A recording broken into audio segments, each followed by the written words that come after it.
এই আইন শৃঙ্খলা মানে ওই ধুলিয়ান শামশেরগঞ্জ মোথাবাড়ি বেলডাঙ্গা মডেলের কথা বলছেন সম্ভবত।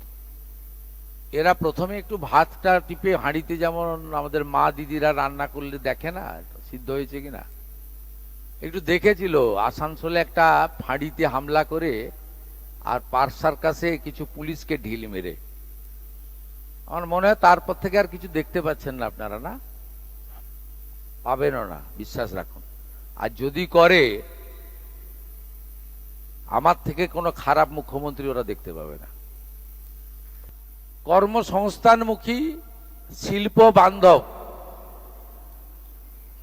এবং এলাকার পরিকাঠামোগত উন্নয়ন হবে, রাজ্যের রাজস্ব বৃদ্ধি পাবে এবং যে শিল্পকে দেখে প্রচুর অনুসারী শিল্প আসবে।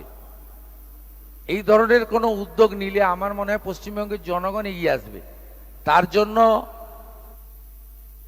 সিপিএম এর মতো সিঙ্গুর বা নন্দীগ্রামের মতো গুলি চালনা করতে হবে না, কারো মাথায় লাঠি মারতে হবে না, অথবা মমতা ব্যানার্জির মতো সব তালা চাবি লাগিয়ে রাখতে হবে না। এই দুটোই কিন্তু মানুষ বিরোধী। 14ই মার্চ 2007 গুলি চালানোরও মানুষ ঘৃণা করে, বিরোধিতা করে। আর মমতা ব্যানার্জি যেভাবে শিল্পপতিদেরকে বলে দিয়েছিলেন যে চলে যান, নিজেরা বুঝে নিন, আমি এসব পারবো না, এটারও বিরোধী। এই সরকারের এই অল্প সময়কালে হসপিটাল নির্মাণ,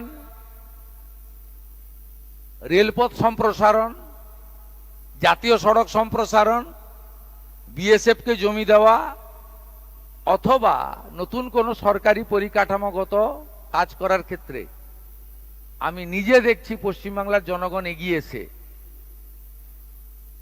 নির্ধারিত মূল্যে জমি নিজেরাই দিয়ে যাচ্ছেন। তার জন্য কোথাও সিপিএম এর মতো পিঠে গুলিও করতে হচ্ছে না, আর মমতা ব্যানার্জির মতো লাল ফিতার বাঁধনে ফাইলগুলোকে আলমারির ভিতরে লুকিয়েও রাখতে হচ্ছে না।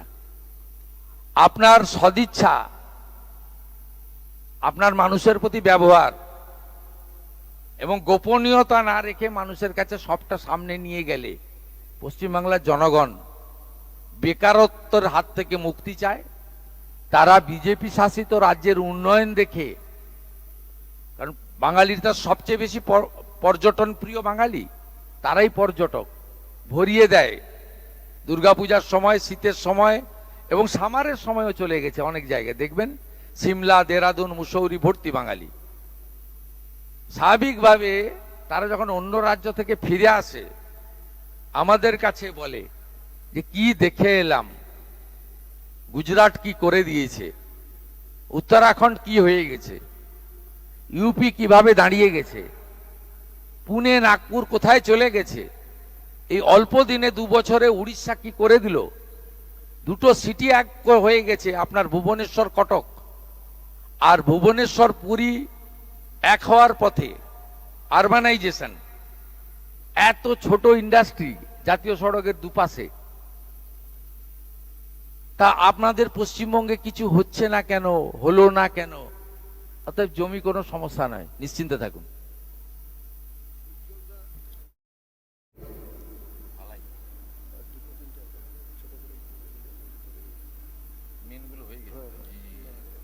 মাননীয় মুখ্যমন্ত্রীর কাছে প্রশ্ন, সেটা হচ্ছে যে আমরা দেখছি 12 বছর ধরে যে সরকার ছিল সেই সরকার কেন্দ্রীয় সরকারের বিরোধিতা করেছে, কিন্তু সাম্প্রতিককালে বেশ কয়েকজন সাংসদ তারা বলছেন প্রধানমন্ত্রী যেভাবে চালাতে চান দেশকে আমরা তাদেরকে সমর্থন করব।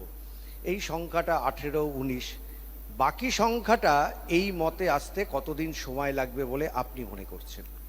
আমার জানা নেই এই ব্যাপারে কিছু, আমি কিচ্ছু বলতে পারবো না, আমার কাছে কোনো খবর নেই, সূচনা নেই।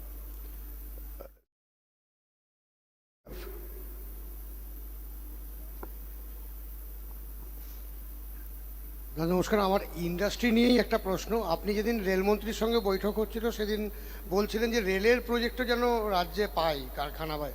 এই রকম কোন কোন ইন্ডাস্ট্রিয়াল সেক্টরকে এই গভর্নমেন্ট গুরুত্ব দিচ্ছে? আর সিঙ্গুরের জন্য কি কোনো স্পেশাল প্ল্যান আছে? টাটারা আসবে? প্রথম কথা আপনাকে বলি, কাঁচড়াপাড়া আপনার খড়গপুর সহ রেলের অনেকগুলো ওয়ার্কশপ রয়েছে, রেল কেন্দ্রিক ইন্ডাস্ট্রি। এখানে ওয়াগন তৈরি, ওয়াগন মেনটেনেন্স, রেলের অনেকগুলো মেশিনারি লাগে। সেই মেশিনারিতে অনেক ধরনের ইন্ডাস্ট্রি নিজে, রেলের যে সমস্ত কর্পোরেশন রয়েছে তারা করতে পারে। আমি সেটাই মাননীয় রেলমন্ত্রীকে তুলে ধরেছিলাম যে নতুন রেল লাইন, আরবি, আন্ডারপাস, অমৃত ভারত স্টেশন, মেট্রো সম্প্রসারণ, নতুন রেলগাড়ি, নতুন rail station, Vande Bharat, bullet train, এসব তো হলো।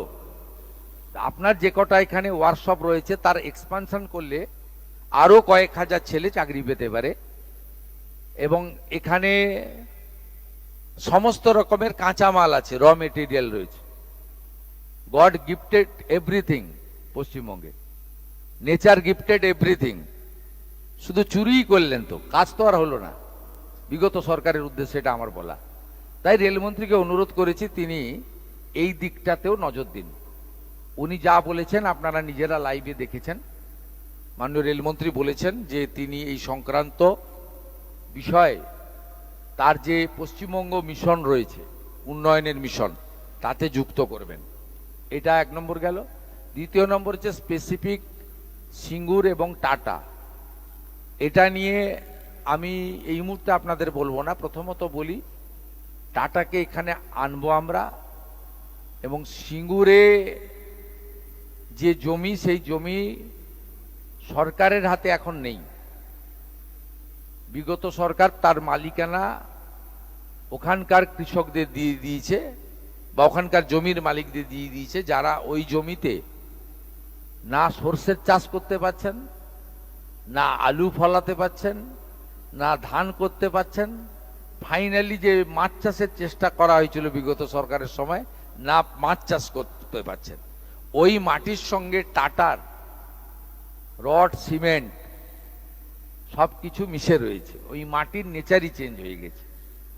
আমাদের শিল্প ও পুনর্গঠন দপ্তরের দায়িত্ব পেয়েছেন এই রাজ্যের অত্যন্ত সিনিয়র 5 বারের এমএলএ তাপস রায়।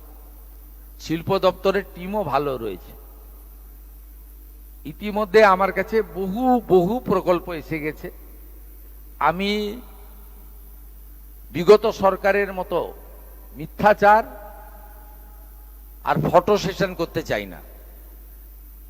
আমি এক্ষেত্রে প্রপোজালগুলো খতিয়ে দেখার জন্য শিল্প সচিব বন্দনা যাদবের নেতৃত্বে টিম বানিয়ে দিয়েছি।